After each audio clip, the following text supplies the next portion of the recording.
আসসালামু আলাইকুম। আশা করি সবাই অনেক ভালো আছেন। আমি আল্লাহর রহমতে অনেক ভালো আছি। আহ, সবাইকে রমাদান মোবারক।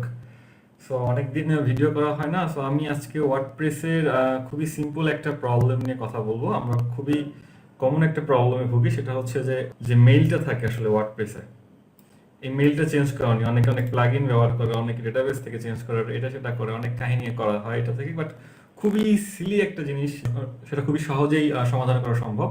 সো এই জন্য আমাকে যেটা করতে হবে, কোনো প্লাগইন ইনস্টল করতে হবে না, কোনো কিছু ইনস্টল করতে হবে না, জাস্ট সিম্পলি আপনাকে যেটা করতে হবে, এখান থেকে এই যে ইউআরএলটা দেখতেছেন, এই ইউআরএলটা এখানে যেতে হবে, এখান থেকে শুধু জেনারেলটা বাদ দিতে হবে। মানে আপনাকে রাখতে হবে wp-admin/options.php। এটা দেখে যদি আপনি ইন্টার করেন, সো ইন্টার করার পর দেখেন এখানে আপনি অনেকগুলো ঘর পাবেন, অনেক কিছু চেঞ্জ করার অপশন পাবেন।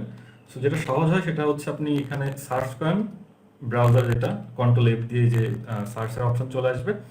সো আপনি যদি ইমেল লিখে সার্চ করেন এবং ইন্টার করেন, দেখেন এই যে এখানে কিন্তু এই ঘরটা চলে আসছে। এখানে আপনি যে ইমেলটা দিতে যাচ্ছেন, সেই ইমেলটা দেওয়ার পরে আপনি নিচে এসে আপনি সেভ অ্যান্ড চেঞ্জের একটা অপশন আছে, যদি সেটা করেন, চেঞ্জ করে দেখতে পারি আমরা।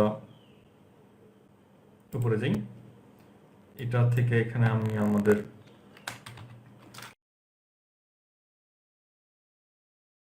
এখানে একটা সেভ চেঞ্জ দিচ্ছি। সো যদি এটা করি,